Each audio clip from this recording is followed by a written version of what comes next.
오늘 말씀 안 해도 될 것 같아요. 너무 감격스럽습니다. 이렇게 만나 뵙고 또 함께 할 수 있어서 좀 성도의 교제는 주님께서 허락해 주신 성도의 교제는 참 아름다운 것 같습니다. 은혜가 있고요, 감격이 있고요, 회복이 있는 줄 믿습니다. 오늘 또 우리가 말씀 안에서 정말 예수님께서, 성령님께서 초대교회 가운데 어떻게 역사해 주셨는지 저희가 말씀을 통하여서 좀 보기 원합니다. 오늘 처음 오신 분이 계신 것 같은데 교재가 없을 것 같아요. 교재가 없으시죠? 교육자실에 가면 교재가 있는데 그거라도 이렇게 보시면서 하시면 도움이 될 것 같은데 네, 오늘 저희가 PPT 페이지 60페이지거든요. 60페이지를 보시면 오늘 사도행전을 바로 넘어가겠습니다. 사도행전을 통해서 사도행전부터 해서 저희가 말씀을 쭉 보도록 하겠습니다. PPT 찾으셨나요? 자, 오늘 저희가 보게 될 말씀 바로 요거 시간으로 본 신약 PPT를 보시면 바로 사도행전에서부터 갈라디아서, 야고보서, 데살로니가 전후서, 조금 더 나가서 고린도 전후서, 로마서까지 3차 전도여행까지 오늘 저희가 열심히 한번 달려가 보려고 합니다. 계획은 그렇지만 또 하나님께서 순간순간 어떻게 인도하실지 모르겠지만 열심히 한번 달려볼게요. 그래서 사도행전을 지금 같이 말씀을 읽어가고 계시죠? 복음이 다름질하고 있는 걸 보셔야 돼요. 복음이 어떻게 예루살렘과 사마리아와 유대와 예루살렘과 온 유대와 사마리아 땅끝까지 이르러 복음이 확장되어지는 것이 사도행전 속에서 그것이 말씀으로 보여지고 있어요. 그것을 저희가 한번 봐야만 해요. 그래서 여러분들이 그 현장 가운데, 복음이 달려가는 그 현장 가운데 여러분이 함께 있어야 합니다. 그 말씀 속에서 한번 그 현장을 오늘 보기 원하는데요. 자, 오늘 저희가 보게 되는 말씀은 사도행전인데요. 사도행전은 총 몇 장으로 되어 있죠? 29장. 29장. 역시 믿음이 좋습니다. 지금 우리가 써가고 있는 사도행전 29장. 그렇죠. 그렇습니다. 우리가 써가고 있는 현실에 29장이 있고요. 그렇지만 성경의 말씀은, 기록된 말씀은 28장이죠. 28장입니다. 1장부터 12장까지는 베드로, 초대교회에서부터 초대교회가 어떻게 형성되어졌는지, 그리고 7 집사들의 활약상이 보여지고, 베드로의 고넬료의 집을 찾아갔던 그 사건, 그리고 더불어서 바울의 회심이 나오는 것이 1장부터 12장까지 전반부고요. 13장부터 28장까지 바울이 1차, 2차, 3차 로마 옥중에서의 전했던 말씀까지 해서 이게 말씀이 펼쳐지는데요. 재밌는 게 있습니다. 자, 먼저 말씀드릴게요. 퀴즈 한번 내볼게요. 사도행전이 시작하는데 예수님의 공동체가 시작되어지죠? 맞습니까? 예수님의 교회가 시작됩니까? 예수님의 교회가 시작 안 되나요? 자, 예수님께서 부활 승천하셨습니다. 자, 그러면서 예수님의 공동체가 시작되어졌는데 그 공동체 가운데 두 자리가 비어 있습니다. 혹시 그 두 자리에 비어 있는 자리가 누구 자리인지 혹시 아시는 분 계세요? 지금 답이 나오고 있어요. 자, 두 자리가 비어 있어요. 예수님의 공동체 가운데 두 자리가 비어 있어요. 예수님의 제자 한 자리 비어 있어요. 맞아요. 정답. 또 한 자리가 더 비어 있어요. 누구 자리일까요? 예수님의 자리. 정답. 박수 한번 쳐줄까요? 맞아요. 초대교회에 보면 예수님의 공동체 가운데 보면 예수님은 승천하셨죠? 예수님 자리가 없어요. 그렇죠? 누가 없죠? 그 다음에 가룟 유다가 목매달아 죽어서 창자가 터져 나와 죽게 되는 모습 있죠? 그래서 12명의 제자 가운데 한 자리가 비어 있어요. 그럼 예수님의 자리와 제자의 한 자리가 비죠. 그 자리가 어떻게 채워지죠? 예수님의 자리는 누가 오실까요? 성령님이 오십니다. 성령님이 오시고요. 그 다음에 가룟 유다가 있던 그 자리 가운데 누가 채워지죠?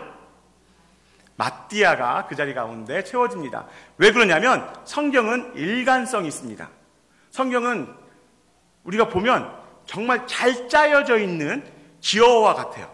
잘 맞춰져 있는 기어 같아요. 그래서 이 기어가 맞물려야만이 자동차가, 기계가 잘 굴러갈 수 있는 것처럼 성경 말씀은 창세기부터 요한계시록까지 잘 짜여져 있는 하나님의 비밀의 경륜이 그대로 녹여 있는 아주 놀라운 말씀입니다. 그래서 요한계시록에 보면 12사도, 12 제자의 자리가 예수님의 보좌 옆에 12장로의 모습으로 이어져지죠. 똑같이 채워져야 돼요. 그래서 사도행전 가운데 시작되어집니다. 제가 그 한 가지 재미있는 예화를 들었는데요. 너무 제 마음속에 큰 임팩트를 주었어요. 인사이트를 주었어요. 뭐냐면 혹시 여러분 서커스 혹시 보셨나요? 서커스 혹시 보시면 커다란 코끼리가 와서 재롱을 떠놓는 장면이 있잖아요. 조련사의 말을 잘 듣는 모습이 있잖아요. 그런데 코끼리가 그런 그 조련 당하기 때에 한 가지 특징이 있다고 합니다. 코끼리 몸무게가 몇 킬로일까요, 보통요? 톤을 넘습니다. 우리가 생각하는 개념을 넘는데요. 그러면 그 서커스가 진행될 동안에 그 공연장 안에 있던 코끼리는 조련사의 말을 듣는데, 그러면 그 공연 중에 아닌 일반일 때는 어디 곳에 있는 줄 알아요? 코끼리가 자그마한 이런 기둥에 줄로 묶여 있다고 합니다. 코끼리의 몇 톤이 넘는 그 커다란 등치가 조그만한 기둥에 줄로 묶여 있어 그곳에서 벗어나지 않고 그대로 있다고 합니다. 생각해보면 그 큰 등치로 한번 땡기면 어떡할까요? 뽑혀서 자유롭게 다닐 수 있겠죠. 근데 코끼리는 그곳에 묶여 있다고 합니다. 왜 그렇게 됐을까요? 왜 그렇게 됐을까요? 코끼리가 아기일 때 그 코끼리를 그 줄에 묶어 놓은 거예요. 어릴 때부터 길들여지게 되는 거예요. 그래서 코끼리가 힘으로 당겨도 뽑히지 않을 만한 기둥을 그곳에 두고 줄로 묶어 놓으면 몇 차례, 수십 차례, 며칠에 걸쳐서 코끼리가 그걸 뽑으려고 노력을 하지만 안 되는 그 순간을 자기가 발견한답니다. 그 뒤로는 어떡할까요? 코끼리는 그곳에 안주한다고 합니다. 무엇일까요? 그 뒤로는 코끼리가 덩치가 아무리 커더라도 그 어릴 때 묶여있던 그 기둥과 그 줄이 있으면 코끼리는 절대 도망가지 않는다고 합니다. 무엇을 의미할까요? 저는 제 모습을 보았어요. 그 덩치 큰, 제가 몸무게가 좀 날씬해 보이죠? 이 등치인데도 보면 겁이 많아요. 무엇인가를 할 수 없는 모습들이 있더라고요. 그런데 그 큰 코끼리가 분명 그 힘으로는 그것을 뚫고 일어날 수 있는 능력이 있음에도 불구하고 그 자리에 안주해 있는 그 코끼리의 모습, 제 모습이더라고요. 성령님께서는, 주님께서는 이미 나의 모든 것을 해결해 주셨고 능력을 주셨는데 내가 그 능력을 사용하지 않더라고요. 내가 죄 속에, 율법 아래, 사망 아래 머물러 있었던 그 순간에 저는 아직도 머물러 있을 때가 많이 있더라고요. 그렇지만 주님은 저에게 그것을 뚫고 일어날 수 있는 능력을 주심을 믿습니다. 우리 모두에게 정말 지금 내가 안주해 있는 그 자리 가운데 성령님은 말씀하고 계십니다. 너는 이것을 뚫고 나갈 수 있는 능력이 있단다. 그 코끼리가 아니라고 말씀하시고 계십니다. 그 코끼리가 12 제자들의 모습 속이었었어요. 우리들의 모습뿐만 아니라 초대교회에 있던 주님의 제자들, 12 제자들의 모습 속이었죠. 기억나시죠? 사도행전 오기 전에 마태복음, 마가, 유가, 요한복음을 보면 예수님의 십자가에 달려가실 때 주님의 제자들의 모습이 어떻습니까? 뿔뿔이 흩어져 도망갔던 모습 있지 않습니까? 예수님의 마지막 그 순간까지 어떻게 하면 도망갈까? 연약해졌던 제자들의 모습이 기억나지 않으십니까? 그 제자들 가운데 이제는 그 기둥을 뽑고 줄을 끊을 수 있는 능력이 임하게 됩니다. 그 능력이 바로 오늘 우리가 찬양으로 불렀던 성령님, 성령 하나님, 보혜사 하나님께서 우리와 함께 하신 줄 믿습니다. 아멘. 여러분, 우리 주님께서 우리에게 주셨어요. 우리에게 성령님을 보내주셨어요. 그래서 우리가 오늘부터 쭉 살펴보게 될 이 사도행전과 바울 서신을 통해서 어떻게 역사하시고 운행하시고 이끌어 가시는지 한번 도전받고 은혜 받기를 원합니다. 아멘. 아멘. 자, 사도행전은 그렇게 뵀습니다. 저자는 류가입니다. 의사 류가가 됐죠. 그러면 사도행전은 후편이라고 할 수 있어요. 그럼 전편에 해당되는 말씀이 어떤 말씀일까요? 사도행전의 전편은 누가복음. 그래서 누가복음과 사도행전을 같이 읽어서 보면 연대기로 쭉 읽어나갈 수 있습니다. 그래서 성경을 바로 읽고 싶으면 누가복음, 사도행전 이렇게 읽어가면 바로 여러분들이 연대기적으로 성경을 읽어갈 수 있어요. 신약성경을. 자, 그리고 저자고고 주제. 자, 주제는 1장 8절 같이 한번 읽어볼까요?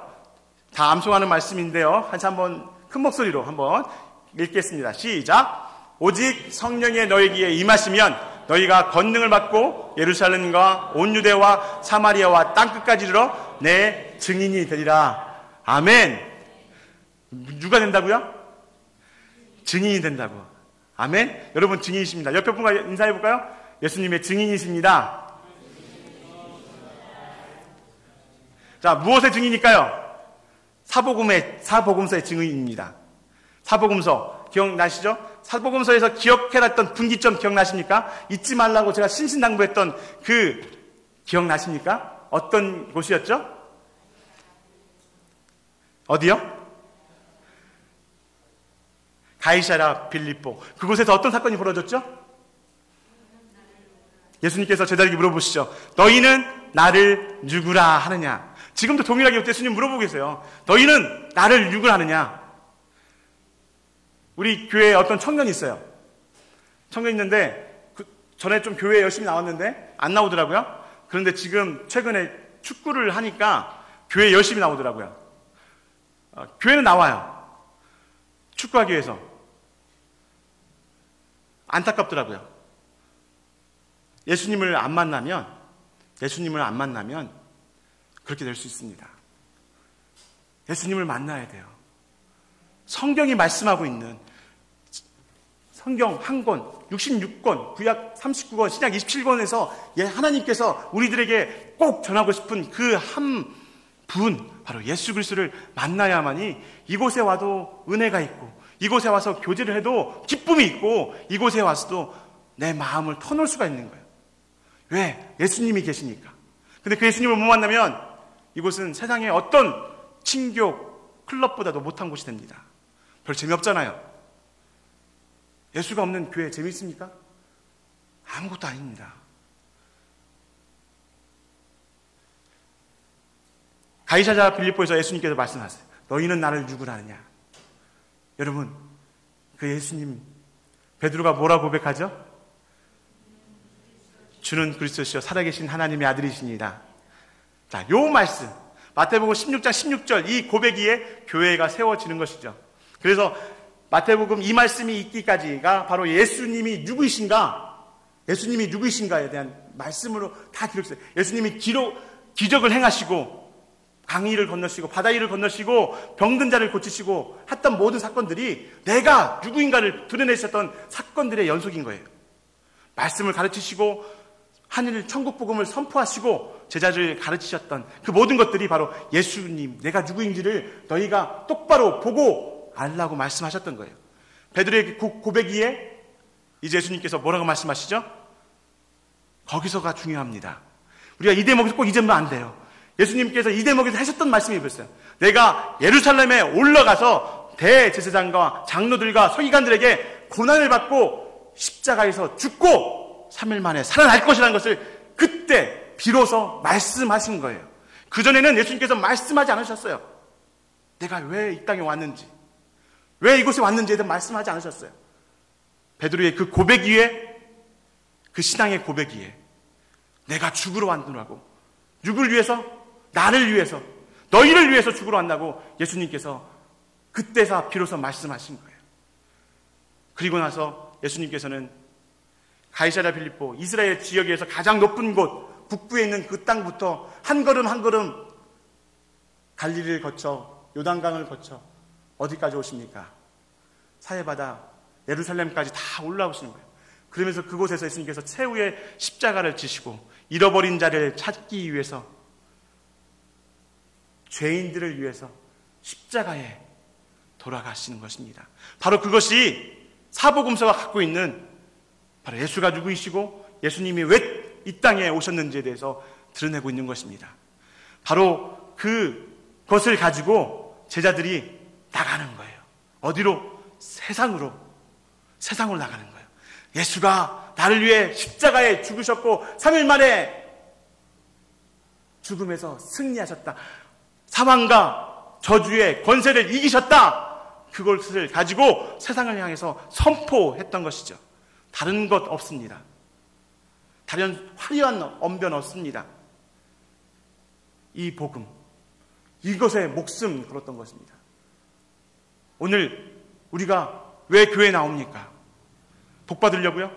내 문제 해결되어지려고요? 아니요. 우리는 당당하게 고백해야 합니다. 예수님 때문에 교회에 나온다고, 예수님 때문에 교회에 나온다고 얘기할 수 있어야 합니다.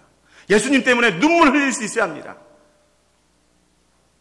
나 때문에 흘리는 눈물이 아니라 예수님께서 당신의 십자가 죽음에서 눈물 흘린 게 아니라 예루살렘과 백성들의 그 안타까움을 보시고 눈물 흘리셨던 거예요. 당신의 십자가의 고통이 두려워서 눈물 흘리신 게 아니라 아직도 죄악 가운데 죽을 수가 없는 그 백성들을 향하셔서 안타까움으로 눈물 흘리셨던 거예요. 우리도 동일하게 그 예수님의 눈물이 우리의 눈물 되기를 축복합니다. 다시 한번 평택온율교회 모든 지체 여러분, 우리 회복합시다. 예수님의 눈물을 회복합시다. 이것이 우리가 살아갈 수 있는 이유입니다. 자, 또 볼게요.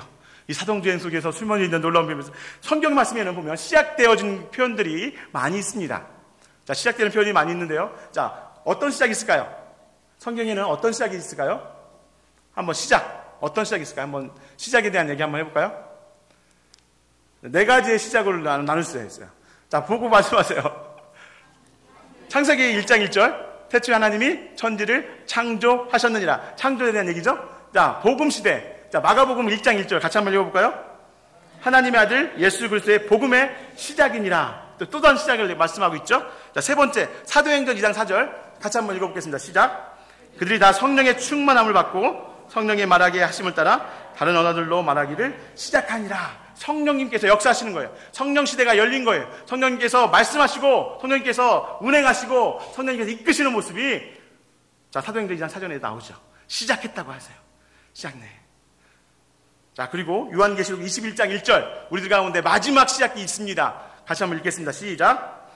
또 내가 새 하늘과 새 땅을 보니 처음 하늘과 처음 땅이 없어졌고 바다도 다시 있지 않더라. 새 하늘과 새 땅이 시작되는 것입니다.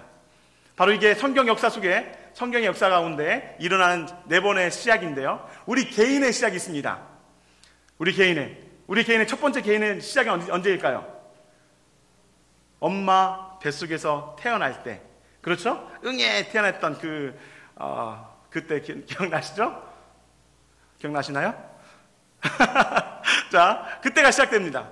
근데 진정한 또 시작이 있습니다. 인생의 또 다른 시작. 언제일까요? 결혼. 결혼. 김성동 기사님과 다시. 인생을. 어떤 시작이 있을까요? 영적인 시작이 있습니다. 어떤 시작일까요? 요한복음 3장에 보면 예수님께서 한밤중에 찾아왔던 누가 있죠? 니고데모. 그 니고데모에게 예수님이 뭐라고 말씀하시죠? 거듭난다고 했어요. 거듭난다 했어요. 물과 성령으로 거듭난지 아니하고는 이 같은 것을 이해할 수 없다고 말씀하셨죠. 다시 태어나는 거예요. born again. 다시 태어나는 것. 중생, 새로 태어난 바로 우리에게 영적인 이것이죠. 그래서 말씀하셨죠. 보라, 이전 것은 지나갔으니 새 것이 되었도다. 이게 우리 안에 있는 은혜인 거예요. 이전 것은 다 지나갔어요. 우리가 눈물 흘리고 고통 가운데 사망 가운데 저주 가운데 있던 모든 것들이 예수 그리스도 십자가 안에서 모든 것이 새로 시작되었다는 것을 선포하고 계시는 거예요. 그 은혜 가운데 계십니까? 여러분, 그러면 여러분은 온전한 복음을 가지고 있습니다. 흔들리지 않는 복음을 갖고 계신 거예요. 초대교회 우리가 보게 될 텐데 초대교회 많은 사람들이 흔들립니다. 흔들리게 된 이유가 뭐냐면 온전한 복음을 갖지 않고 있을 때 흔들리게 되는 거예요. 여러분, 서신서를 보게 되면 첫 번째 내용들, 앞부분의 내용들이 뭐냐면 다 교리적인 내용이 나옵니다. 교리적인 것. 어떠냐면 이심칭의와 같은 어떤 신학적인 내용들을 많이 다룹니다. 그리고 나서 말씀의 뒤쪽으로 가면 우리가 어떻게 실천할 것인가, 삶에서 어떤 영역 가운데 우리가 실천할 수 있을 것인가, 실천의 영역으로 들어가는 거예요. 그래서 말씀의 기초 위에 바로 서야 하는 거예요, 저희가. 그래야만이 생활 속에서 온전한 말씀이 드러날 수 있는 거예요. 말씀이 없으면, 위기가 찾아오면 흔들리게 되는 거예요. 우리 주위에 여러분들 조금만 둘러보시면 여러분 주위에 이런 신앙의 견고하게 서지 않았던 분들은 지금 많은 분들이 이단 속에 넘어가신 분들이 있는 줄 알아요. 왜? 말씀에 대한, 온전한 복음에 대한 이해가 없었기 때문에 그런 거예요. 초대교회에 사도 바울이 싸웠던 그것, 바로 온전한 복음을 위해서 싸웠던 것이에요. 오늘 우리도 마찬가지입니다. 마지막 때에 가까운 우리가 붙들고 싸워야 할 건 뭐냐면 온전한 복음인 거예요. 예수가 누구이시고 예수가 왜 오셨고 무엇을 하셨는가, 이거에 대한 저희가 확실한 신앙을 가지고 저희가 정립을 하고 그것을 가지고 살아나가야만 하는 것입니다. 자, 그래서 사도행전 가운데는 세 번째 시작, 뭐냐면 성령님의 시대, 성령님의 시대, 교회 시대가 열리게 되는 것이죠. 그러면서 성령님이 오셨는데, 성령님은 그냥 오신 게 아니에요. 약속을 이루어 주셨어요. 그래서 구약 성경에는 두 가지 큰 약속을 주십니다. 두 가지의 큰 약속, 무엇일까요? 두 가지의 약속을 하셨어요. 하나님께서 약속을 하셨어요. 무슨 약속일까요? 첫 번째, 그리스도를 보내주시겠다는 약속을 하셨어요. 두 번째 약속은 뭘까요? 성령님을 보내주시겠다는 약속을 하셨어요. 하나님은 약속을 지키시는 분이십니다. 내 시간이 아니라 하나님의 시간에 우리가 혼돈되어는 안 됩니다. 분명 주님께서는 그리스도를 약속하셨고 성령을 약속하셨고 그 두 분을 보내주셨습니다. 그래서 복음 시대에 예수님이 오셨고 성령 시대, 교회 시대 때 성령님이 오신 거죠. 자, 여자의 후손을 보내주셨어요. 마태복음 3장 15절, 원복음에서 시작했던 그 복음이 이제 구체적으로 실체로 오신 것이죠. 마태복음 1장 1절 같이 한번 읽겠습니다. 아브라함과 다윗의 자손 예수 그리스도의 세계라. 두 번째, 성령을 주시라 말씀하셨어요. 요엘서 2장 28절 같이 한번 읽을까요? 시작. 그 후에 내가 내 영을 만민에게 부어주리니. 자, 사도행전 2장 18절, 내가 내 영으로 내 남종과 여종에게 부어주리니 저희가 예언하리라. 스가랴 말씀에도 말씀하고 있어요. 12장 10절, 내가 다윗의 집과 예루살렘 거민에게 은총과 강구하는 심령을 부어주리니. 이사야 32장 15절 말씀에도 같이 한번 읽어볼까요? 마침내 위에서부터 영을 우리에게 부어주시리니. 자, 그 말씀, 구약에서 말씀하셨던 그 언약의 약속이 성취되어졌던 현장입니다. 자, 그런데 이렇게 하나님이 말씀하셨어요. 약속하셨어요. 그럼 이 말씀을 듣고 누가 있을까요? 기다린 자가 있습니다. 기다린 자가. 기다린 자가 누구십니까? 바로 여러분들 아니십니까? 여러분, 하나님께서 분명히 약속하셨던 그 하나님의 뜻과 비전을 기다리고 있지 않습니까? 그래서 이루어가고 있지 않습니까? 내 삶 가운데 어떻게 이루어질지 기대가 되어 있지 않습니까? 자, 마찬가지예요. 하나님께서 말씀하셨던 그 약속을 기다리는 사람이 있다는 거예요. 성경의 역사는 바로 이 기다리는 자들의 역사인 거예요. 또 한편으로 목사님들이 얘기하죠. 남은 자의 신앙이라고 또 하는데, 우리는 또 여기 부분에서 알 수 있는 게 뭐냐면 성경은 기다리는 자야, 인내하는 자의 바로 성경에 대한 말씀이 담겨져 있다는 것이에요. 그래서 요한계시록 22장 20절 한번 같이 한번 읽겠습니다. 시작. 이것들을 증언하시니가 이르시되 내가 진실로 속히 오리라 하시거늘 아멘. 주 예수여 오시옵소서. 할렐루야. 마라나타. 주 예수여 오시옵소서. 여러분, 주님 조금만 있다 오세요. 지금 오시면 안 돼요. 혹시 이런 분 계십니까? 아, 주님 아직 할 게 너무 많은데. 주님 오시기를 사모하고 계십니까? 아멘. 주님 오시기를 사모하십시오. 자, 그러면서 보면 기다린 자들의 신앙. 자, 누가복음 24장 49절 같이 한번 읽어볼까요? 볼지어다 내가 내 아버지의 약속하신 것을 너에게 보내리니. 사도행전 1장 4절, 너희는 예루살렘을 떠나지 말고 내게 들은 바 아버지의 약속하신 것을 기다리라. 그 누가복음 기다린 자의 연속이죠. 2장 25절 누굴까요?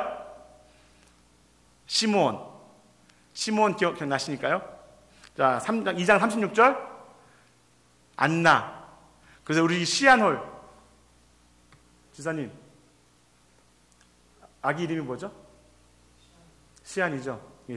시므온과 안나. 그 첫 글자 따신 거죠? 네, 맞아요. 기다린 자의 대표적인 여기가 살아있습니다. 시므온과 안나. 누가복음에서 바로 기억되죠. 자, 그 다음에 3장 15절 보면 많은 사람들이 기다렸다는 거예요. 그 밑에 가면 가로 한번 넣어보시겠어요? 답 좀 써보시겠어요? 밑에 가로에 하나님의 약속을 믿고, 자, 누가복음에서 누굴 기다렸을까요? 하나님의 약속을 믿고 누굴 기다렸어요? 메시아를 기다리다가 예수를 만난 사람들의 이야기고요. 사도행전 2장은 기다린 자인데요. 하나님의 약속과 예수 그리스도의 분부하심을 믿고 기다리다가 성령을 만난 120문도 이야기들이 바로 담겨져 있는 거죠. 자, 사도행전 29장 우리가 써나가고 있죠. 지금 사도행전 2장 좀 써나가고 계시죠? 여러분들은 지금 그 예수님의 다시 오심, 재림을 기다리고 계시죠? 맞습니까? 우리는 기다리고 있는 자입니다. 기다리는 자들이에요. 기다린 가운데 인내하시고 승리할만 하는 것이죠. 자, 요한계시록 22장 말씀을 저희가 읽어봤고요. 자, 그러면 성령님이 오셨어요. 자, 성령님이 오셨어요. 자, 성령님이 오셨으면 모든 것이 만사형통했을까요? 제자들에게 모든 것이 다 이루어졌을까요? 자, 성령 받고 만사형통 되었나? 자, 그 당시에 보면 외적 박해가 굉장히 심했습니다. 초대교회, 외적 박해. 수데반의 순교가 대표적이라 할 수 있겠죠? 그렇죠? 8장 1절 같이 한번 읽어볼까요? 그날에 예루살렘에 있는 교회에 큰 박해가 있어 사도회의는 다 유대와 사마리아 모든 땅을 흩어지니라. 또 외적인 박해가 왔어요. 그런데 내적인 문제도 있어요. 교회 내부적인 문제가 있다는 거예요. 어떤 문제가 있을까요? 아나니아와 삽비라 기억나십니까? 아나니아와 삽비라. 성도가 잘 되는, 바나바가 교회의 사람들로 자기의 재산을 드러내고 함께 공유했을 때 그 모습을 바라보고 시기하고 질투했던 사람, 바로 교회 내에 이런 모습이 있다는 거예요. 또 구제에서 제외된 과부들이 있었다는 거예요. 교회에 문제가 있었다는 거죠. 내적인 문제. 성령 받고, 왜 성령님이 보내실 때 성령님 오셨는데 왜 이런 교회에 내적인 문제가 있고 외부로서 문제가 있었는가? 여러분은 어떻습니까? 예수 믿고 모든 것이 잘 되셨습니까? 우리 어머니가 그러시더라고요. 어머니는 예수님 믿고 엄청난 박해를 당하셨다더라고요. 제사를 지내던 집이었는데 제사를 안 지내겠다고 선포하고 그 시어머니한테 머리끄댕이 잡혀지고 미친년 이렇게 죄송한데요. 나가라고 막 하면서까지 있는 가운데도 끝까지 믿음을 지켜서 막둥이가 목사까지 되는 은혜를 주셨는데요. 예수님 믿고 성령님 받고 모든 것이 잘 되지 않습니다. 세상적으로 볼 때는 잘 안 될 수 있어요. 그렇지만 그 환난이 하나님은 칭찬하시는 칭찬인 것이에요. 지금 환난 가운데 있습니까? 예수 믿고 고난 가운데 있습니까? 여러분, 주님께서는 칭찬하십니다. 잘하고 있다. 제가 그 환난 가운데서 믿음을 지키고 계십니까? 예수님께서, 하나님께서 그래, 네가 잘하고 있어. 이루하고 계세요. 왜? 교회들의 모습 가운데 그런 모습이 있었기 때문에. 마찬가지예요. 우리들도 마찬가지예요. 자, 그런데 이렇게 성령 받고 교회 가운데 어려움이 있었지만 성령님의 역사는 멈췄을까요? 그쳤을까요? 놀라웁니다. 자, 성령님의 다른지라는 복음이 있습니다. 성령님 역사했을 때 이 복음이 쉬지를 않아요. 달려가요. 여러분, 말이 두둑두둑 달려가는 게 있잖아요. 그 현장 보셨어요? 얼마나 역동감이 있습니까? 생동감이 있습니까? 그 모습이 바로 사도행전에서 모습 속에 있는 거예요. 자, 여기 보면 다름질하는 복음들이 있는데 이 말씀이 데살로니가 전서가 아니고 데살로니가 후서예요. 고쳐주겠어요? 데살로니가 후서 3장 1절 말씀인데요. 그 바로 밑에 말씀인데 같이 한번 읽어볼까요? 끝으로 형제들아, 너희는 우리를 위하여 기도하기를 주의 말씀이 너희 가운데 같이 퍼져나가 영광스럽게 퍼져나간다고 했어요. 퍼져나가는 것. 복음이 어디서부터요? 예루살렘에서부터 온 유대와 사마리아와 땅끝까지 이르러 우리가 볼 거예요. 지도를 한번 직접 볼게요. 사도행전 6장 7절 한번 볼까요? 같이 한번 읽겠습니다. 시작. 하나님의 말씀이 점점 왕성하여 예루살렘에 있는 제자의 수가 더 심히 많아지고 허다한 제사장의 무리도 이도에 복종하니라. 사도행전 6장 7절 말씀이에요. 그날 조금 더 지나가 볼까요? 9장 31절 말씀 한번 볼까요? 그리하여 온 유대와 갈릴리와 사마리아 교회가 평안에 든든히 서 가고 주를 경외함과 성령의 이르로 진행하여 수가 더 많아지니라. 자, 사도행전 12장 24절 같이 한번 볼까요? 하나님의 말씀은 흥흥하여 더하더라. 안디옥이에요. 안디옥 교회에서 있었던 말씀이에요. 자, 그 밑에 19장 20절. 이와 같이 주의 말씀이 힘이 있어 흥왕하여 세력을 얻으니라. 에베소예요. 자, 28장 31절. 같이 한번 읽겠습니다. 시작. 담대히 하나님 나라를 전파하며 주 예수 그리스도께 관한 것을 가르치되 그만한 사람이 없었더라. 로마예요. 여러분 어떠세요? 예루살렘에서부터 시작된 말씀이 우리가 처음에 읽었던 사도행전 1장 8절 기억나시죠? 그 말씀이 지금 사도행전 6장, 9장, 12장, 19장, 28장 말씀이 어때요? 다른 데 치고 있는 거예요. 그 당시에 교통수단도 잘 발달이 안 된 그거 가운데 이렇게 말씀이 흘러가는 거예요. 다른 데 치어가서 지금 복음이 모든 역경과 시련 가운데서도 퍼져나가는 모습이 있는 거예요. 그래서 바로 이 모습이죠. 예루살렘은 이 작은 땅에서 시작해서 안디옥을 지나서 에베소를 거쳐서 빌립보를 지나서 고린도를 지나서 로마까지 이르는 바로 이 복음의 역동성이 이 사도행전 속에 숨어 있어요. 다름질치고 있는 거예요. 복음은 쉬지 않습니다. 하나님의 말씀은 멈추지 않습니다. 하나님의 역사는 성령님의 역사는 쉬지 않습니다. 여러분의 삶 속에서도 여러분의 개인적인 문제 가운데도 하나님은 역사하십니다. 아멘. 성경이 이것을 드러나고 있는 거예요. 이것을 보셔야 돼요. 자, 이런 가운데 사도 바울이 이제 13장에서 1차 전도여행을 떠납니다. 자, 13장 1절부터 자, 13장 1절부터 저희가 바로 넘어갈게요. 자, 여기는 로마에서 죄송합니다.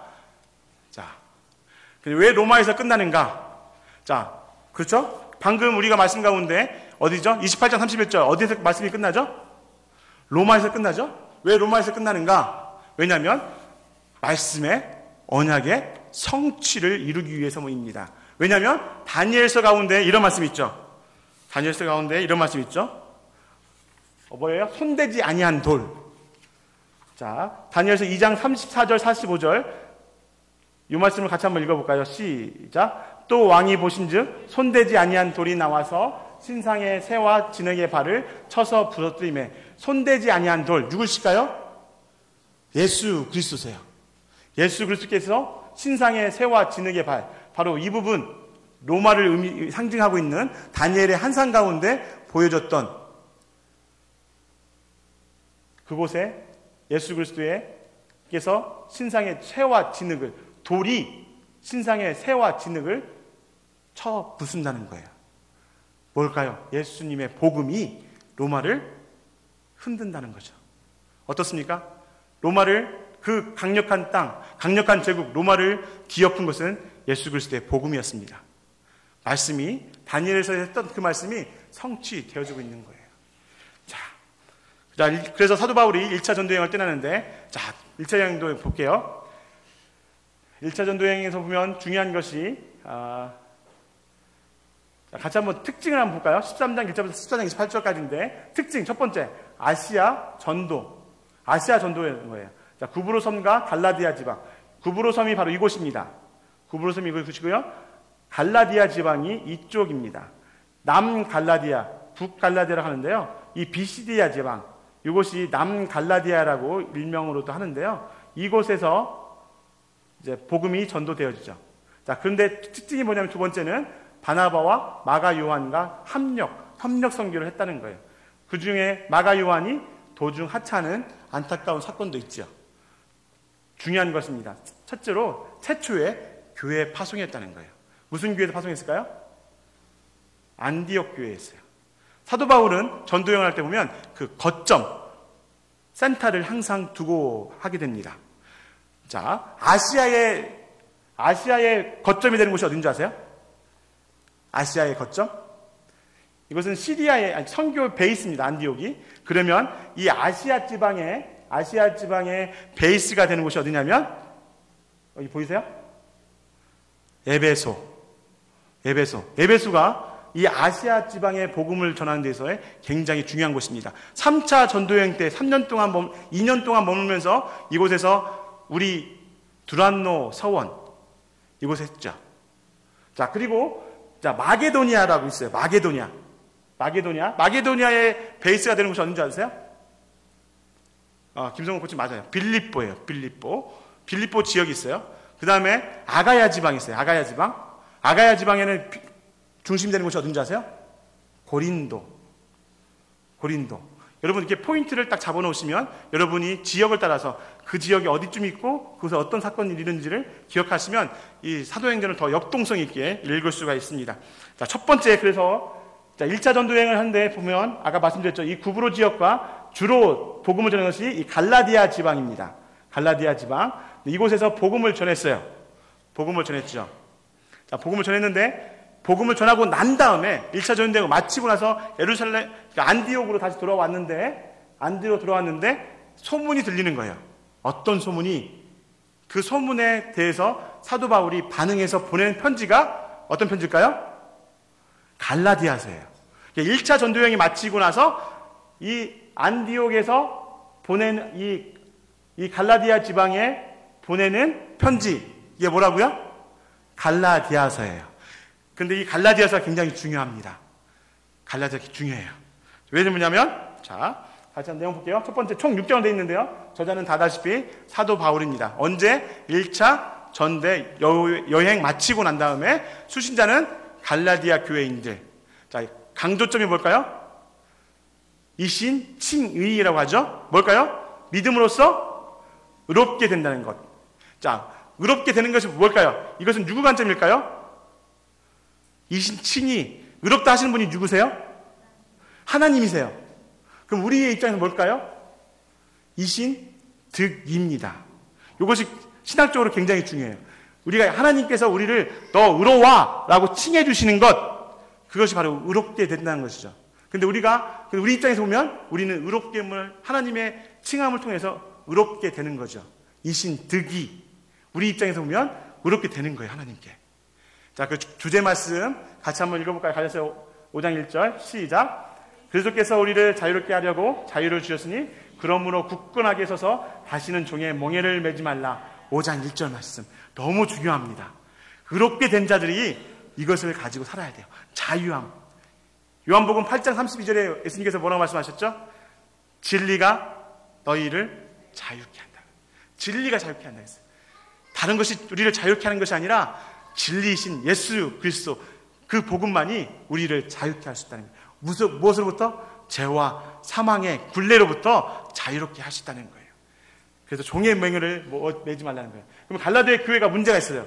딱 들어왔는데 갈라디아 교회에 문제가 있다는 거예요. 자, 무슨 문제가 있을까요? 자, 어떤 문제가 있었냐면, 자, 왜 문제냐면 2장 4절에 가만히 들어온 거짓 형제가 있었다는 거예요. 갈라디아 교회. 사도 바울이 정말 열심히 해서 복음을 뿌렸는데 그곳에 가만히 들어와서 다른 이야기를 하는 사람이 있다는 거예요. 무엇을? 1장 7절 같이 한번 읽을까요? 시작. 다른 복음은 없나니 다만 어떤 사람들이 너희를 교란하여 그리스도의 복음을 변하게 하려 함이라. 다른 복음을 전하고 있다는 거예요. 사도 바울이 목숨을 걸어서 전했던 그 제목, 온전한 복음, 예수 그리스도의 복음을 다르게 이야기했던 사람들이 있다는 거예요. 갈라디아서는 그거예요. 그 사람들 향해서 지금 사도 바울이 이야기하고 있어요. 뭐라고 하냐면요, 이런 사람들 향해서 뭐라고 하냐면요, 같이 한번 읽어볼까요? 이 부분 시작. 저주를 받을지어다. 저주를 받을지어다. 아니, 이 거룩한 성경 말씀에 사도 바울이 저주를 받으라, 저주를 받을지어다 꾸짖는 거예요. 굉장히 심한 욕을 한 거예요. 왜 그랬을까요? 예수 그리스도 복음이 아닌 다른 것을 전했기 때문에 사도 바울은 강력하게 꾸짖는 거예요. 저주를 받을지어다. 심지어 천사라고 할지라도 저주를 받을지어다 이야기하고 있어요. 자, 근데 바울이 지금 전한 복음은 무엇일까요? 바로 우리가 사복음서에서 봤던 그 복음인 거예요. 자, 예수님이 누구이신가? 예수님이 왜 오셨는가? 십자가의 그 죽으심. 3장 1절 같이 한번 읽을까요? 시작. 어리석도다 갈라디아 사람들아, 예수 그리스도께서 십자가에 못 박히신 것이 너희 눈앞에 밝히 보이거늘 누가 너희를 깨드냐. 십자가의 대속, 그것을 전했던 거예요. 바울은 다른 거 전하지 않았어요. 이 복음만 전했어요. 그런데 다른 복음, 율법주의. 사도행전 9장 10절 초동학문으로 돌아가. 날과 달과 절기와 해를 삼가 지키니 할례를 행하라고 했던 거예요. 그 갈라디아 지방은 유대인들이 살고 있던, 그곳은 이방인들이 살고 있던 곳이에요. 그곳에 가서 복음을 전했는데 예수 좀 믿기로 결단했어요. 그런데 다른 사람들이 왔어요. 예루살렘에서부터 와서 뭐라고 하냐면, 너 예수님 믿어? 좋아. 예수님 믿으면 좋아. 그런데 있잖아, 그것으로 너 구원받을 수 없어. 더 해야 돼. 뭘 해야 돼? 할례를 행해야 돼. 그리고 구약에서 이야기하고 있는 절기를 다 지켜야 돼. 맞습니까? 맞아요? 11조 잘해야 합니다. 구원받기 위해서는 11조 잘해야 돼. 주일 성수 잘해야 돼. 굉장히 어려운 얘기하고 있습니다. 주일 성수 잘해야 돼. 구원받기 위해서. 교회 봉사 열심히 해야 돼. 수요일날 홍성문 목사 말씀 전할 때 다 참석해야 돼. 안 오면 저주받아. 구원 못 받아. 그런데 이렇게 말씀을 전하는 분들이 계세요. 지금도 계세요. 다른 복음, 우리에게 구원을 주실 이름 누구이십니까? 예수 그리스도. 그분의 십자가의 은혜가 우리를 구원하신 거예요. 우리가 행위로서 구원 못 받는 거예요. 행위로서 구원 받을 수 없어요. 우리가 왜 11조를 하고 주일 봉사를 하고 더 모이기 힘쓰느냐? 십자가의 은혜가 내게 너무 감사하기 때문에 그저 주님의 은혜가 그저 좋습니다. 그저 주님께 나갑니다. 이런 고백밖에 드릴 수 없는 거예요. 그것이 복음인 거예요. 그게 은혜인 거예요. 내가 무엇을 행해서 구원받을 수 있는 것, 그것이 아닙니다. 성경은 주객을 바꾸지 말라고 하고 있어요. 사도 바울은 그것을 전하고 있어요. 여러분 혹시나 교회 처음 오신 분도 있다면 여러분 복음을 온전히 전해 주십시오. 지금 많은 사람들이 교회를 떠나고 있어요. 청년들이 떠나고 있어요. 왜? 한국 교회가 이 진정한 복음, 예수 그리스도의 십자가의 은혜를 전하지 않고 어떤 행위의 모습들, 어떤 거짓된 무엇인가를, 화려했던 것들을 전하기 때문에 많은 사람들이 그 은혜를 경험치 못하고 그냥 떠나고 있는 거예요. 여러분, 정말 여러분들이 정말 주님 앞에서 눈물을 흘리고 감격하고 정말 주님께 받던 그 첫사랑을 기억하시고 정말 교회에 오는 사람들 따뜻하게 맞으시고 그들에게 진정한 복음, 예수 그리스도의 십자가의 그 죽으심에 대한, 나를 위하여 대신 죽으신 그 어린 양의 복음을 전해주시기 바랍니다. 1대1 할 때도 꼭 전해주세요. 예수 그리스도의 복음을 전해주세요. 주일날 열심히 교회 나와야 돼. 봉사해야 돼. 그것으로 해서 구원받는 것이 아닌 것이죠. 우리가 은혜 받았으니까 감사해서 섬기는 거죠. 자, 그래서 사도 바울이 베드로를 면책합니다. 여러분 생각해 보세요. 베드로가 더 높을까요? 사도 바울이 더 높을까요?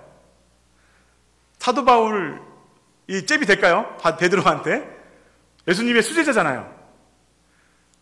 그 베드로의 그 고백 가운데, 가이사랴 빌립보의 그 놀라운 그 신앙 고백 가운데 교회가 세워질 정도로 위대한 베드로예요. 근데 이제 다메섹 도당에서 예수님 만나고 예수를 믿는 사람들 죽였던 그 바울이,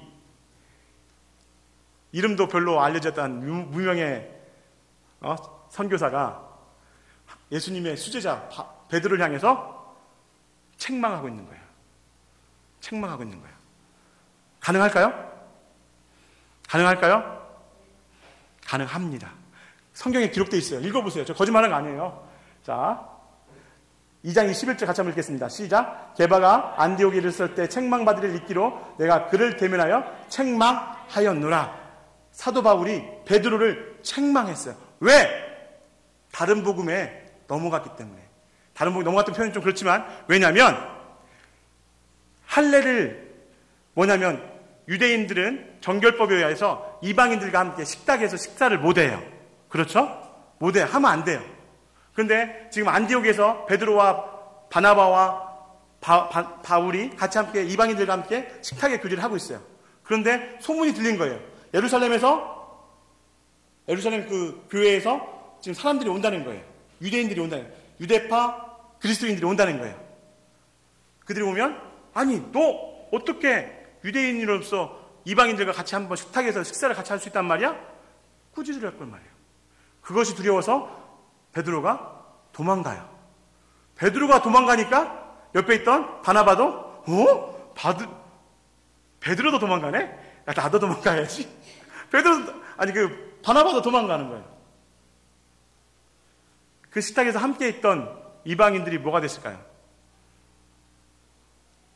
나는 예수 믿고 구원받았는데 지금 이방인들이, 유대인들이 와가지고 자기네들을 혼낼 수 있다. 다른 것을 이야기할 수 있다는, 왜냐하면 베드로가 도망가고 바나바가 도망가고 그 자리를 피했다고 얘기했거든요. 그러면 그 무엇인가가 있다는 거잖아요. 율법을 지켜야 한다는 거잖아요. 그렇게 된 거예요. 그래서 바울이 베드로를 혼냈다는 거예요. 최근에 한국 교회 가운데 굉장히 위험한 운동이 벌어지고 있습니다. WBC라고 들어보셨나요?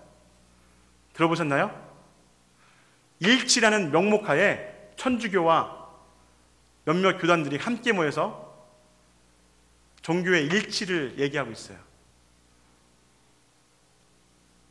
예수 이해에도, 천주교는 저희가 정말로 접근을 잘해야 합니다.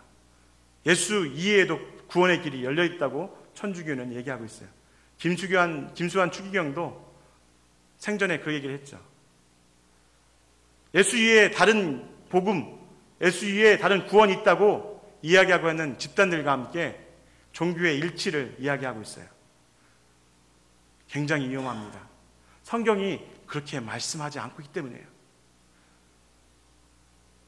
여러분, 우리들의 삶의 기준은 무엇이 되어야 합니까? 예수 그리스도, 성경 말씀을 기준으로 해서 저희가 살아가야 돼요. 성경을 기준 삼아서 그것이 옳지 않으면 옳지 않다고 이야기할 수 있어야 돼요. 지금 박원순 서울시장이 이야기하고 있더라고요. 동성 예법을 지지한다고. 성경은 동성애를 어떻게 하십니까? 죄로 말씀하고 있습니다. 그래요. 동정으로 우리가 할 수 있어요. 그렇게 할 수 있지, 이야기할 수 있어요. 그렇지만 우리들의 삶의 기준은, 삶의 표대는 말씀입니다. 말씀이 예스하면 예스고 말씀이 노라고 하면 노라고 할 수 있어야 합니다. 세상 사람들이 인문주의가, 포스트 모더니즘이, 세상 철학이, 세상 사조가 그러니까 우리도 따라가야지 않느냐? 천만의 말씀입니다. 우리는 변치 않는 주의 말씀 앞에 온전히 서야 합니다. 여러분, 흔들리지 마십시오. 복음 앞에 서십시오. 복음 앞에 무릎 꿇으십시오. 그리고 여러분 삶 가운데 이 말씀이 어떻게 역사하는지 여러분이 직접 실천하시고 뛰어보시고 싸워보시기 바랍니다. 그렇게 하는 우리 평택 오늘교회는 되면 좋을 것 같아요. 좀 말씀을 붙들고 울어도 보고, 말씀을 붙들고 웃어도 보고, 말씀을 붙들고 끝까지 찢겨지고 발라질 때까지라도 이 복음을 고수겠다고 이야기할 수 있는 여러분들의 온전한 신앙을 축복합니다. 그렇게 해서 바울이 베드로를 면책했어요. 우리는 면책해야 돼요. 책망해야 돼요. 다른 복음을 전하고 있는 자들 책망해야 돼요. 자, 2장 16절 너무 중요한 말씀입니다. 자, 가장 구원에 있어서 가장 어려운 문제, 바로 이 문제를 갈라디아 2장 16절에서 사도 바울은 정의를 내리고 있어요. 여러분이 의롭게 되는 것, 내가 의롭게 될 수 있다는 것, 죄인이었던 내가 의인이 될 수 있는 길, 한 가지입니다. 성경 말씀이 기록하고 있어요. 같이 한번 읽어보겠습니다. 오늘의 암송 말씀입니다. 다음 주에 꼭 외우세요. 자, 2장 16절 읽겠습니다. 시작! 사람이 의롭게 되는 것은 율법의 행위로 말미암음이 아니요 오직 예수 그리스도를 믿음으로 말미암은 줄 알므로 우리도 그리스도 예수를 믿나니 이는 우리가 율법의 행위로서가 아니고 그리스도를 믿음으로써 의롭다함을 얻으려 함이라. 율법의 행위로서는 의롭다함을 얻을 육체가 없느니라. 아멘. 율법의 행위로 의롭다함을 얻을 육체가 있습니까? 여러분을 보세요. 여러분 율법을 다 지킬 수 있어요? 613가지가 되는 성경, 구약 성경이 말하고 있는 613가지의 구약의 모든 것을 하지 말라, 하라, 이것을 다 지켜 행할 수 있습니까? 못해요. 사도 바울도 얘기했잖아요. 죄인 중에 죄수, 괴수라고 얘기하고 있잖아요. 율법의 완전한 자라고 얘기했던 사도 바울도 말씀 앞에 꼭 부러지잖아요. 자기가 죄인이라고 괴수라고 얘기하고 있잖아요. 우리는 의로울 수 없어요. 율법은 우리에게 의로운 길을 제시할 수가 없어요. 단지 내가 죄인이란 것을 온전히 밝혀주는 초등 교사가 되는 거죠. 그렇지만 그 반대로 우리가 의롭게 될 수 있는 길이 열려 있습니다. 뭐라고요? 같이 한번 읽겠습니다. 시작.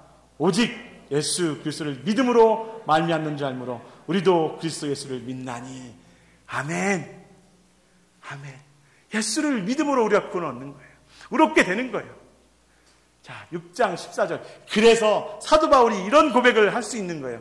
우리들의 고백이기도 하죠. 6장 14절 같이 한번 읽겠습니다. 시작. 그러나 내게는 우리 주 예수 그리스도의 십자가 외에 결코 자랑할 것이 없으니 그리스도로 말미암아 세상이 나를 대하여 십자가에 못 박히고 내가 또한 세상을 대하여 그러하니라. 아멘. 아멘. 사도 바울의 이 놀라운 고백, 우리들의 고백이죠. 옆에 분과 인사해 볼까요? 형제님의 고백이 예수님의 고백입니다. 아멘. 아멘. 흔들리지 마십시오. 자, 바로 넘어갈게요. 자, 성화는 어떻게 이루는가 좀 읽어보시고요. 넘어갈게요. 자, 이게 이루는데요. 자, 복음. 자, 문제가 뭐였냐면 다른 복음을 전했다는 거예요. 다른 복음 뭐였냐면 첫 번째 할례였어요. 할례였고요. 율법을 정했던 거예요. 그래서 근데 성경은 분명 말씀하고 있어요. 사도행전 4장 12절 같이 한번 읽어볼까요? 시작. 다른 일로서는 구원을 받을 수 없나니 천하 사람 중에 구원을 받을 만한 다른 이름을 우리에게 주신 일이 없음이라 하였더라. 자, 다른 이로서는 구원을 받을 수 없나니 다른 이름을 우리에게 주신 일이 없음이라. 그러면 무슨 이름을 주셨을까요? 예수 그리스도, 그분을 주신 거예요. 자, 복음이 없다는 거예요. 할례를 더하고 율법을 더하는 것이 용납 안 되는가? 아니, 있잖아요. 목사님 왜 그러세요? 아니, 예수님 믿고 할례 받고 율법 잘 지키면 얼마나 좋아요. 그렇죠? 안 그래요? 홀고 살겠다는데. 근데 그게 함정입니다. 인간들이 갖고 있는 이성주의의 함정이 바로 이곳에 있는 거예요. 왜냐하면 여러분 이걸 분명히 기억하십시오. 왜 할례가 안 되는지, 왜 율법이 안 되는지 여러분 그거 분명히 아셔야 돼요. 왜 우리의 행위로 안 되는 것인지를 분명히 알아야 돼요. 왜냐하면 바로 이 말씀에 있어요. 2장 21절 성경책 있으면 거기 하이라이트 꼭 쳤어요. 그래서 꼭 기억하세요. 사도 바울이 정답을 정확히 찝었어요. 2장 21절 같이 함께 있습니다. 시작. 내가 하나님의 은혜를 패하지 아니하노니 만일 의롭게 되는 것이 율법으로 말미암았으면 그리스도께서 헛되이 죽으셨느니라. 아멘. 두 가지예요. 자, 내가 하나님의 은혜를 패할 수 없다는 거예요. 하나님의 은혜, 내가 구원받을 수 있는 것은 내가 무엇을 행해서가 구원받는 것이 아니라 하나님의 전적인 은혜로 말미암아서 구원받을 수 있는 거예요. 여러분이 구원받는 거, 여러분이 착한 일에서, 의로운 일에서, 도덕적인 것을 잘 지켜서, 교회 봉사 열심히 해서 아니에요. 전적인 하나님의 은혜인 거예요. 하나님의 은혜로 우리가 구원받을 수 있는 거예요. 그런데 거기에 할례가 더해지고 율법이 더해지면 내 의가 드러나는 거예요. 하나님의 은혜가 사라지는 거예요. 온전히 영광받을 분이 하나님이신데 그 하나님의 그 영광된 자리를 내가 들어가는 거예요. 옳지 않은 거예요. 그래서 하나님의 은혜를 패할 수 없다고 사도 바울은 이야기하고 있어요. 나의 구원은 온전히 하나님의 은혜입니다. 이 고백인 거예요. 두 번째, 만약에 율법으로 말미암다면 예수 그리스도께서 십자가에서 헛되이 죽으셨단 말이에요. 예수님께서 왜 죽어요? 안 죽어도 되지. 아니 왜 그 십자가에 고난을 당하셔야만 했을까요? 내가 율법으로, 내가 잘했어, 내가 조금만 더 잘하면 구원받을 수 있는데 예수님 왜 십자가에 돌아가세요? 사도 바울이 그걸 얘기하고 있는 거예요. 그리스도께서 헛되이 죽으셨다고 얘기하고 있어요. 율법이, 할례가 구원을 이룰 수 있는 길이 된다면 예수님께서 헛되이 죽었다고 얘기하고 있어요. 예수님은 헛되이 죽으신 분이 아니십니다. 예수님의 죽으심은 우리의 구원을 이룰 수 있는 유일한 길이기 때문에, 내가 곧 길이요 진리요 생명이니 나로 말미암지 않고는 아버지께 올 자가 없기 때문에 십자가에서 돌아가셔야만 했던 거예요. 그게 바로 복음인 거예요. 그래서 하나님의 은혜를 패할 수 없기 때문이고, 그리스도께서 헛되이 죽은 헛된 죽음이 안 되기 위해서 우리가 복음을 전하는 것입니다. 그런데 왜 율법을 주셨나요? 그럼 왜 율법을 주셨을까요? 중요합니다. 죄를 깨닫게 하기 때문이에요. 율법은 죄를 깨닫게 하기 때문이에요. 율법이 없으면, 우리나라에 법이 없으면, 제가 잘 어기는 법이 있어요. 부끄러운 고백이지만 저는 신호를 잘 어깁니다. 새벽에 새벽 안개 헤치며 신호를 밥 먹듯이 입원하며 달립니다. 분명 알아요. 저게 법을 어기고 있는 벌금 딱지가 날라올 수 있음을 알고 달려요. 그렇죠?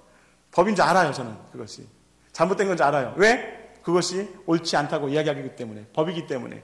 그래요. 율법이 있으면 우리가 죄를 깨닫게 수 있는 거예요. 그래서 제가 죄인인 걸 알기 때문에 우리가 예수님께 나갈 수 있는 거예요. 내가 죄인이기 때문에. 근데 지금 전도를 많이 하시는 분들은 알 수 있을 거예요. 복음 전하기 참 힘들어요. 왜냐하면 사람들이 자기가 죄인이라고 얘기하는 사람이 없어요. 제가 어느 날 친구한테 전화했는데, 저랑 초등학교 때 같이 중고등부를 같이 보내고 해서 친했던 친구인데 사회에 떠나셨어요. 사회에서 이제 열심히 영업하고 하면서 예수님을 떠났어요. 교회도 나오지 않아요. 어느 날 제 마음 가운데 성령님이 놀라운 일을 보였어요. 성문아, 항상 그런 거 아니에요. 성령님이 강하게 임하셔서 갑자기 제가 전화하고 싶었어요. 우리 같이 교회 나가자. 예수님 믿자. 그럼 제가 그 전화하면서 한날 얘기했죠. 너 죄인이야. 그만 죄된 생활부터 돌아오지 않으려? 얘기했어요. 그 친구 하는 말이, 야, 무슨 소리야. 나 죄 짓고 안 살고 있어. 나 지금 열심히 일하고 열심히 돈 벌고 열심히 살고 있는데 뭐 그게 죄라고? 천만의 소리. 그 친구가 저를 피하더라고요. 그 다음부터는. 사람들이 죄라고 얘기 안 해요. 당신 죄인이야 하면 인정 안 해요. 진정한 복음은 내가 죄인이라는 것을 고백할 때부터 시작되는 거죠. 그래서 율법이 필요한 거예요. 율법을 통해서 내가 죄인이라는 것을 드러날 수 있기 때문에. 그리고 또한 율법은 죄가 억제하게끔 하죠. 그렇죠? 죄가 죄인 것을 알기 때문에 그래, 그것을 어기면 안 되지. 한 번쯤은 생각할 수 있게 하잖아요. 그래서 죄가 확산되는 걸 방지하는 거죠. 그러면 중요한 게 있습니다. 그러면 행함은 필요 없나? 그러면 행함은 필요 없을까요? 구원받았으니까. 구원받았으니까 행함은 마음대로 하면 될까요? 마음대로 해도 될까요? 행함은 필요 없나? 그래서 오늘 갈라디아서 제가 중심 말씀 5장 1절로 했던 말씀이 그래요. 그리스도께서 우리에게 자유를 주셨다는 거예요. 자유를. 어떤 자유를 주셨냐? 자, 같이 한번 해볼까요? 이 말씀 같이 한번 읽겠습니다. 시작. 그리스도께서 우리를 자유롭게 하려고 자유를 주셨으니 그러므로 굳게 서서 다시는 종의 몽에를 매지 말라. 그 다음에 5장 16절 같이 한번 읽을까요? 시작. 내가 이르노니 너희는 성령을 따라 행하라. 그리하면 육체의 욕심을 이루지 아니하리라. 아멘. 사도 바울의 율법을 온전히 지켰던 그 사도 바울도 그가 율법 가운데 넘어졌던 게 몇 계명인 줄 알아요? 10계명에? 10계명의 10번째 계명에 넘어졌어요. 탐하지 말라. 탐심하지 말라. 그 말에 넘어졌어요. 사도 바울도. 자, 그래요. 그리스도께서 우리를 자유롭게 하시려 자유를 주셨으니 그러므로 우리는 그래서 종의 몽에를 멀자. 우리가 이제는 예수 그리스도의 십자가의 죽으심으로 구원받은 우리가 이제는 다시는 사망 권세의 사단의 종로를 타면 안 된다는 거죠. 그래서 우리가 할 수 있는 거 뭐냐? 성령을 따라 행하라고 말씀하고 있어요. 성령을 따라. 성령님께서 말씀하고 있어요. 네가 너 지금 된 것은 너의 힘으로 된 게 아니라 하나님의 은혜란다. 말씀하고 계시는 거예요.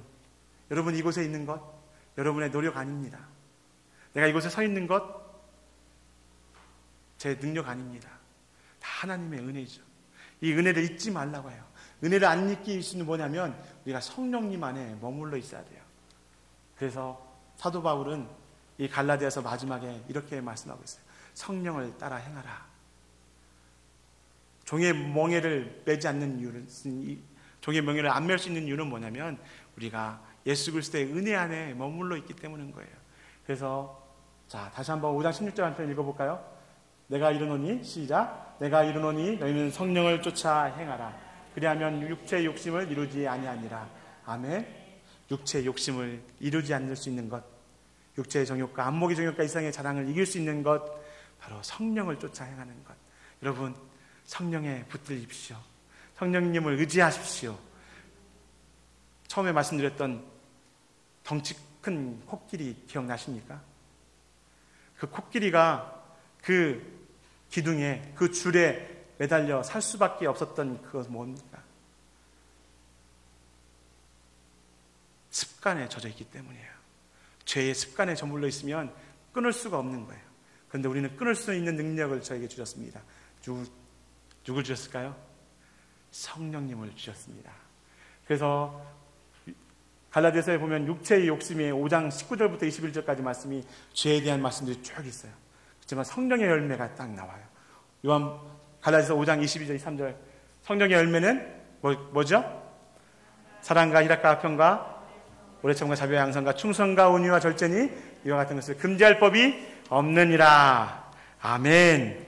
아멘. 할렐루야. 어떡합니까? 갈라디아서 했는데 끝나버렸네요. 오늘 저기 그 고린도전서 로마서까지 가야 하는데. 자, 여러분 이것만 가지고 계시면 됩니다. 복음. 사도 바울이 베드로를 꾸짖었던 그 복음. 예수 그리스도의 그 온전한 복음. 오늘 우리가 짧은 시간에 나눴지만 정말 사도 바울이 목숨까지 버리면서까지 목숨까지 버리기 아깝지 않은 게 것, 십자가의 그 은혜를 가지고 갔던 것이죠. 이 시간 우리 같이 한번 기도합시다. 정말 혹시 한번 내 삶의 모습 가운데 혹시 지금 처음에 얘기했던 기둥에 매달려 있는 코끼리처럼 지금 현실에 안주하고 넘어져 있습니까? 분명 그것을 끊고 일어날 수 있는 능력을 성령님은 우리에게 허락해 주심을 불구하고 우리가 내 자신의 모습을 통해서 내 과거의 모습을 통해서 분명 성령님께서 하나님께서 새 것이 되었다고 말씀하셨던 새로운 능력의 하나님의 자녀인 것만 아직도 죄의 습관으로부터 종의 몽해 가운데 매달려 있는 분 계십니까? 이 시간 우리 한번 기도합시다. 성령 하나님, 제게 능력을 허락하여 주십시오. 주님의 권능을 허락하여 주십시오. 이 세상을 이겨나갈 수 있는 내 눈앞에 있는 문제들을 뚫고 나갈 수 있는 담대함을 허락하여 주십시오. 이렇게 간절하게 우리 한번 주여 부르짖고 기도하시겠습니다. 주여! 하나님, 이 시간 성령님을 위하여 기도하기 원합니다. 하나님, 정말로 사도 행정 가운데 정말 주의 복음이 다름쳐 나를 것을 보게 됩니다. 하나님, 모든 문제 가운데, 환난 가운데, 역경 가운데서도 주의 복음이 달려나갔던 것을 보게 됩니다. 하나님, 사도 바울의 마음속에 그 심장에 인쳐졌던 것 바로 사도 바울의 무엇입니까? 바로 정말 주님의 십자가의 은혜인 것을 생각합니다. 하나님, 정말 이 시간 우리가 기도하기 원합니다. 정말 다시 한번 십자가의 은혜를 경험하기 원합니다. 내가 죽을 수밖에 없고 율법 아래, 사망 아래 정말 죽을 수밖에 없는 죄인이었지만 나를 구원해 주신 예수 그리스도의 그 십자가의 은혜, 그것을 다시 힘입어 성령님을 의지하여 정말 삶의 모든 문제 가운데 이제는 더 이상 안주하지 않고 머물러 있지 아니하고 담대하게 복음 앞으로 달려나가길 소망하며 기도합니다. 하나님, 이 시간 기도하며 나갑니다. 하나님, 이곳에 모인 주의 자들 가운데 정말 온전한 복음의 예수 그리스도의 복음을 붙들게 하여 주시옵소서. 세상의 철학이, 세상의 사조가, 세상의 인문학이, 세상의 보스턴 무너짐이 그들 가운데 스며들지 말게 하시고 온전한 복음, 예수 그리스도의 복음만을 붙들고 나갈 수 있는 주의 자녀되게 하여 주시옵소서. 하나님, 정말 세상 사람들이 무엇이라 할지라도 정말 주 예수 그리스도의 십자가의 그 은혜를 붙들고 나가겠다고 고백할 수 있는 저희가 되게 소망하며 기도합니다. 하나님, 정말 이 시간 기도합니다. 하나님, 이곳에 위에 기도한 자들 가운데 하나님 정말 역사하여 주시옵소서. 성령의 능력을 붙들어 주시옵소서. 정말 이 복음의 능력을 힘입어서 정말 성령님 의지하고 세상의 모든 문제 가운데서 정말 주 예수 그리스도의 이 영광을 위하여 나갈 수 있는 자녀들 스스로 역사하여 주시옵소서. 성령 하나님 정말 역사하여 주시옵소서. 하나님, 모든 문제 가운데 역사하여 주시옵소서. 모든 눈물 가운데 역사하여 주시옵소서. 하나님, 이제는 그 눈물 가운데서도 기뻐하기 소망합니다. 성령님을 쫓아나가기 원합니다. 하나님, 삶의 모든 문제 가운데서 역시 하나님 역사하여 주십시오. 하나님, 하나님 역사하여 주시옵소서. 하나님, 정말 주님만 의지합니다. 하나님, 이 복음 정말 다시 한번 복음 앞에 서기 원합니다. 하나님, 이 복음 앞에 서기 원합니다. 하나님, 이 시간을 또 한번 기도합시다.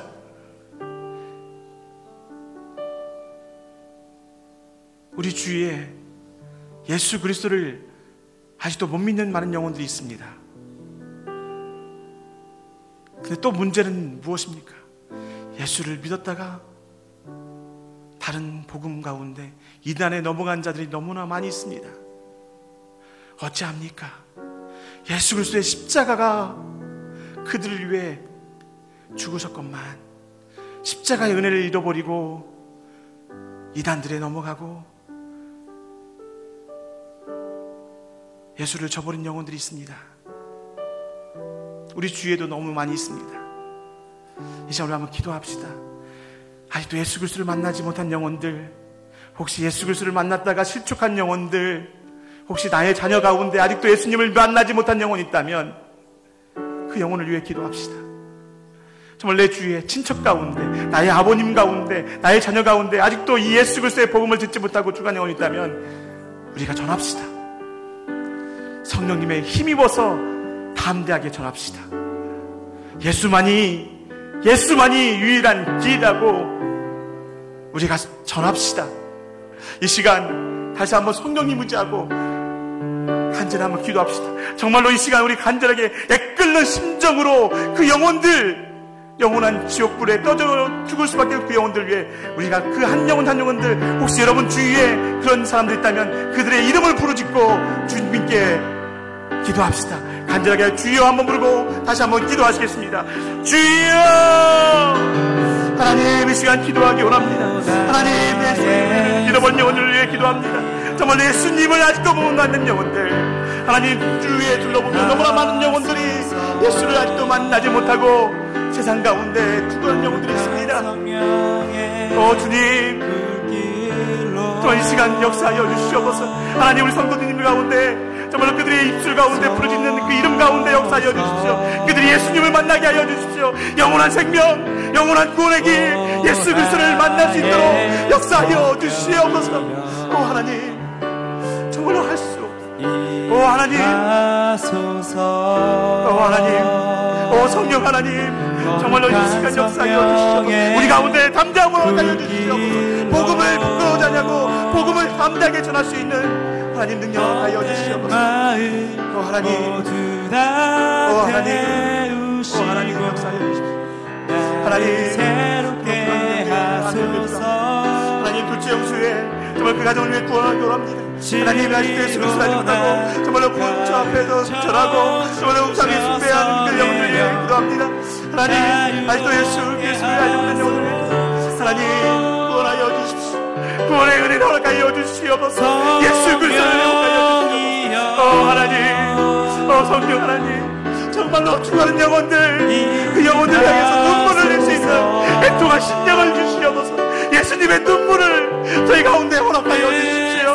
예루살렘의 그 백성들을 향해서 아버지여, 저들을 용서하여 주십시오. 저들이 하는 일을 저들이 알지 못하여 주님의 그 고백이 우리들의 고백이 될 수 있도록 하나님, 정말로 복음을 위해 달려갈 수 있게 도와주시고 복음을 전하게 하여 주시옵소서.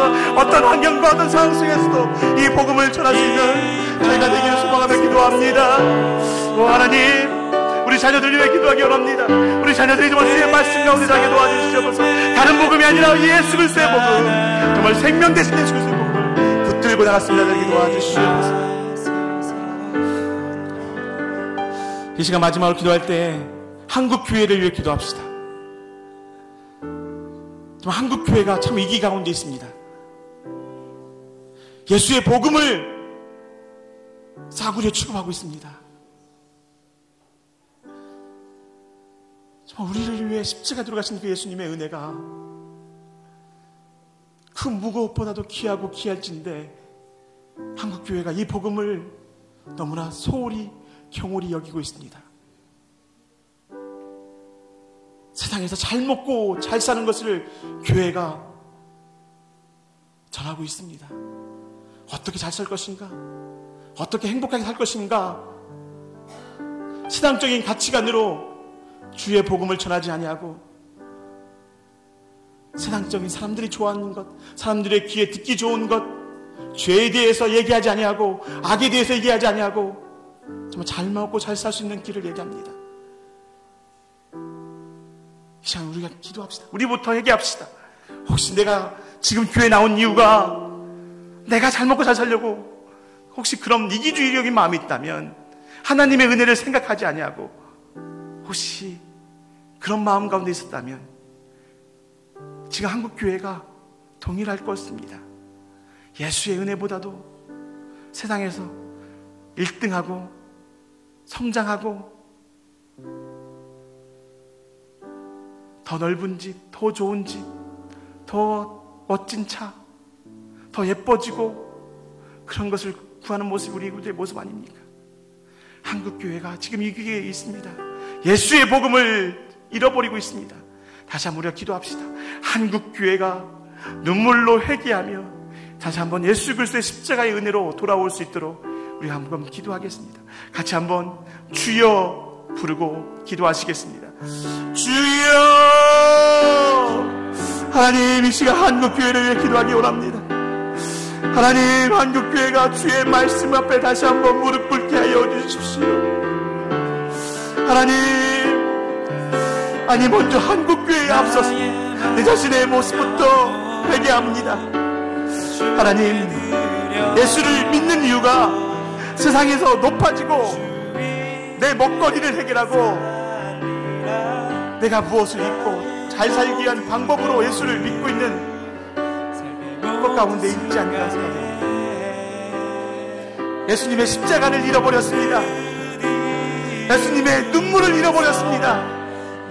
예수님의 낮아짐을 잃어버린 한국교회 가운데 정말 회개의 영을 부어주시고 이제 주님 앞에 다시 한번 무릎 꿇게 하여 주옵소서. 낮아지게 하시고 겸손하게 하시고 정말 눈물을 회복하게 하여 주시기를 기도합니다. 하나님, 한국교회 지도자들을 회개케 하여 주십시오. 정말 하나님, 그들이 왜 예수 그리스도의 복음을 붙들겠어, 예수 믿으면서 왜 그들에게 복음을 받게 해줬는지 그 사명을 잊지 않고 나가게 도와주시오. 하나님, 정말 기도합니다. 주여여, 정말 한국교회 가운데, 한국교회 지도자 가운데, 아니 이곳에 우리 지금 나와 있는 우리 가운데 회개의 영을 부어주십시오. 가슴을 찢고 통회하는 심령을 부어주시옵소서. 하나님, 모든 순간에 주여, 우리를 불쌍히 여겨주시옵소서. 주여, 회개의 영을 부어주시옵소서. 정말 복음 앞에 주께 드려 주님, 주 위에 주님, 살리라. 나의 모든 도움 삶의 모든 순간에 아버지 역사, 아버지 우리 가운데 소서. 주님, 먼저 회개합니다. 주님의 십자가의 은혜를 잃어버렸습니다.